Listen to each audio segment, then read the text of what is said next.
What's up, punks? We are back with vlog number 6.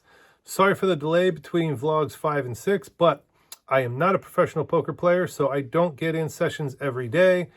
Family comes first for me, so with the holidays, it's been a little bit tougher to get out and get some sessions in and also find time to edit, but we are back. Vlog number 6 is here for you. Also, don't forget to hit the like and subscribe button.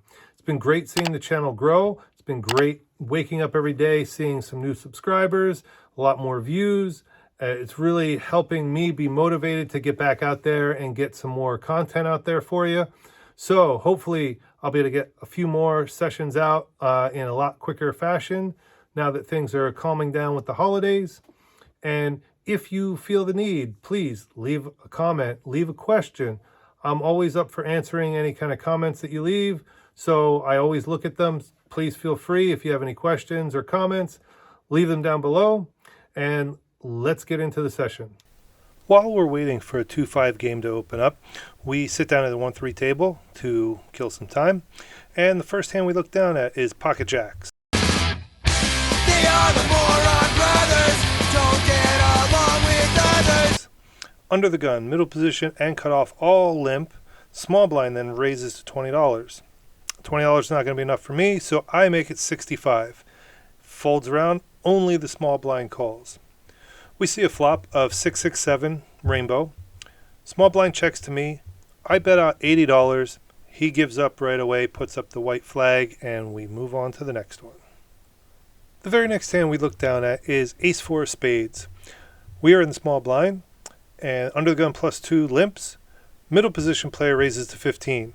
The hijack, myself, and the under the gun +2 all call. So with $63 in the pot, we go to a flop of King 7-3 rainbow.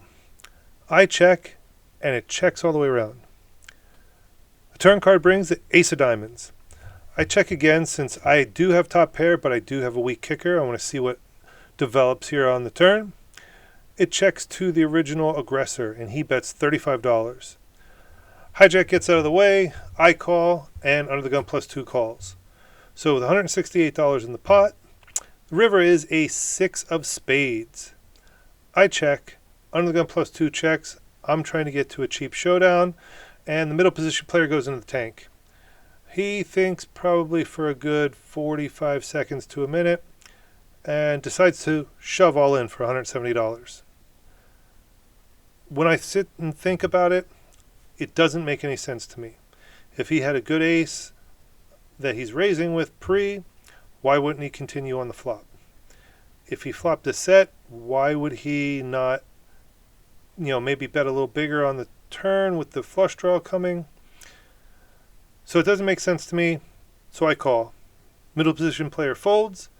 I show the ace. It's good. We scoop, and then we get called for the 2-5 game.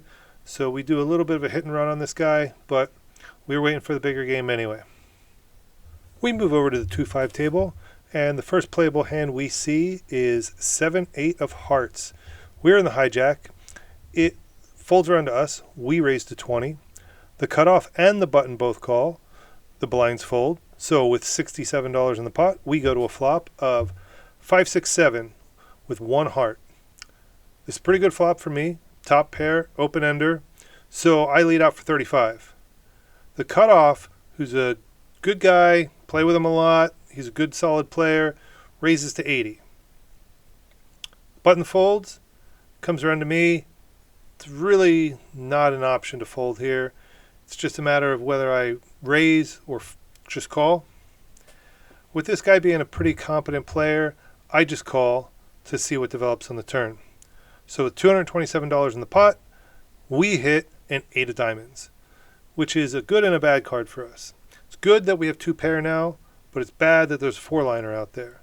So any 4 or a 9 make a straight. We check, and the cutoff bets $125. We think this is a perfectly fine amount to call, so we do. The river is 3 clubs. I check again. The cutoff bets $200. I snap him off. I turn it over, and he laughs a little bit and turns over pocket jacks. So we caught him on the turn and got a good pot out of it. For this next hand, we find ourselves in middle position. We look down at pocket fives. Under the gun limps, under the gun +2 raises to 25. I just flat. Small blind calls, and the under the gun limper calls as well. So with 105 in the pot, we go to a flop of 985 rainbow. This flop looks like a good one for me. It checks to the initial aggressor, who bets out 55. With it being a rainbow board, it's a little coordinated, but I think I can extract more value by calling and then getting aggressive on the turn. So I just call, and the small blind and under the gun player all call. So with 325 in the pot, we see the 10 of clubs. It checks to me. The initial aggressor slows down. I look at the board as a little coordinated. Club flush draw comes on the board. So I want to try and get max value here from pair and a flush draw, things like that. So I bet 200. The small blind flats. Then the under the gun player shoves for 1,036. I'm looking at this player. I haven't been at the table that long. He kind of looks like he might be a decent player who could shove with a pair and a flush draw here. So I think things have been going pretty good so far. Let me snap him off. So I call. Then the small blind goes into the tank for a few minutes, and he eventually folds. Unfortunately for me, as soon as the small blind folds, the under the gun player turns over queen jack for the turn gut shot.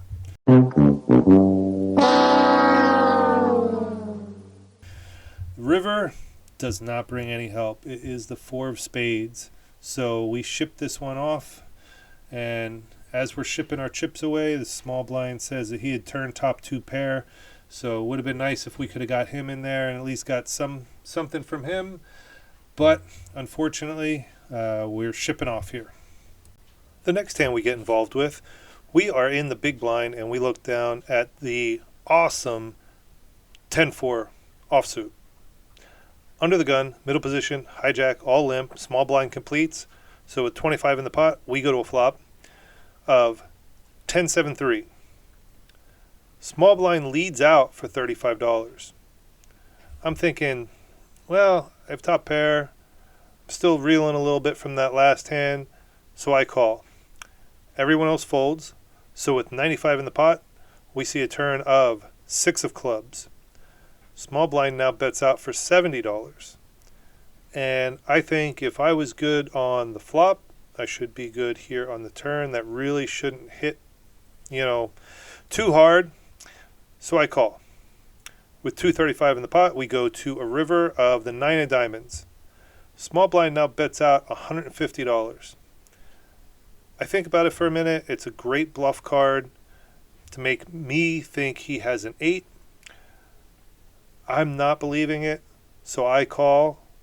And of course, I am shown not only an 8, but a 9. He got there on the turn, and we ship more chips in the wrong direction. Okay, after a couple hands that did not go our way, we're trying to regroup here. We look down in the small blind at ace, queen offsuit. Under the gun, hijack and button all call. I raise to 25. Under the gun calls, hijack and button both fold. So with $65 in the pot, we go to a flop, and we smash this flop. Ace, queen, 4, rainbow. I check for deception. Under the gun bets out $50. I just smooth call. So with 165 in the pot, we see a turn of a 3 diamonds. I'm thinking that I can get some more value here. I check. Under the gun bets out $50. Not liking the low coordination and the diamond draw on the board, I raise to 175. Under the gun, who is a good player, who I play with a lot, really nice guy, looks at me, says, "Guess you have ace queen," and folds ace jack face up. We, since we're friends with him, show him that we smashed the flop and that he got off the hook pretty cheaply. For the next hand, we look down at king jack offsuit. We're in the big blind. It folds around to the button, who raises to 25. We don't have a hand that we feel like 3-betting with, so we just flat. Small blind had folded. And we go to a flop with $52 in the pot of King 9-5 with the King 9 of hearts. I think I'm pretty good here, but I want to hedge my bets here against a flush draw. So I check to see what the button's going to do. He bets out 25 again, and that's an easy call for us. So with 102 in the pot, we see a 7 of spades on the turn. Since this is still a good board for us, we check to the aggressor, who then bets out $55. I don't think we're in a raising situation here, so we just flat. So with 212 in the pot, we go to a river, which is a 5 of diamonds. Since the flush draw bricked out, and I don't want it to check through and not get some value, I bet out 120. The button thinks about it for a minute and just flats, and unfortunately shows us the bad news. He turns over King, Queen. No! To just pip us by 1. So we're shipping chips the wrong way again. Moving along, we look down at Ace Queen offsuit in the next hand. Under the gun limps. We raise to 20. The cutoff, the button, and the under the gun player all call. The blinds fold. So with $87 in the pot, we go to a flop. Flop comes Jack 5 deuce rainbow. Under the gun checks. We bet $30 here. The cutoff and the button both call, and the under the gun player folds. So with 177 in the pot, we see an ace of spades on the turn.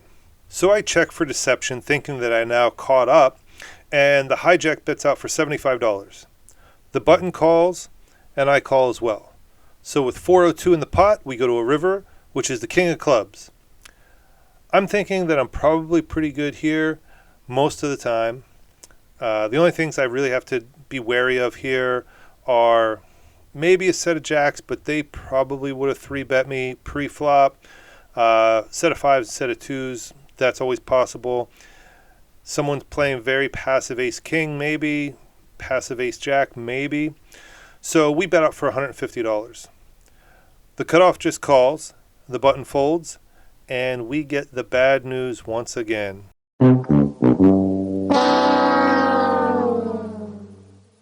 Cutoff tables ace-jack offsuit, and we are shipping chips the wrong way yet again. On to the next hand. For this one, there is a straddle on, and we are under the gun +2, so we're first to act. We look down at 9-10 of clubs. So, since everything's been going great for us tonight, we decide to open this to 35. Folds around to the straddler, who's the only one who calls. With 77 in the pot, we see a flop of Queen 9-4 with the 9-4 diamonds. Under the gun checks to us, and we check through just on the off chance he has a queen. 10 of diamonds comes on the turn. Under the gun checks. I bet 50. Under the gun raises to 125. I call. It's not the best call, but I really think that if he would have had a queen or a flush draw, he would have bet out on the flop. The river is the 3 of clubs. Under the gun bets out 200. I'm really curious as to what he has here, because with him being a straddle, he really has no range at all. And I mean, 2 pair is a tough hand to lay down in this position. So I end up making the call, and unfortunately, I see the bad news that he turned a straight. Again, chips going in the wrong direction. We really need to sort this out and get things going in the right direction again. The very next hand, we decide to straddle. So, under the gun +2, a middle position player, the hijack, the cutoff, the button, the small blind, and the big blind all call the straddle. I look down at 6-5 offsuit and decide I am not raising into 7 players, and I just check my option. Flop comes off, Jack 5-9 rainbow. Checks to me. I check here because I think the 5 is no good, and surprisingly it checks through.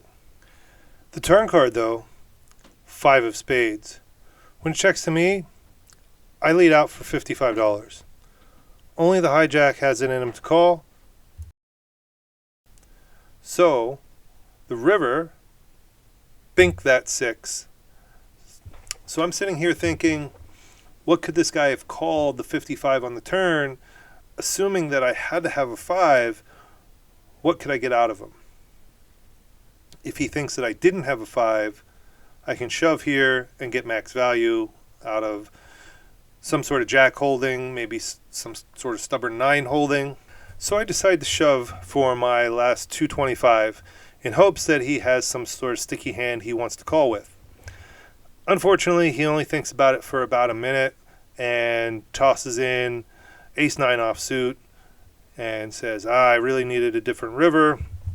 He says, I know you have a 5, but I was hoping for a better river.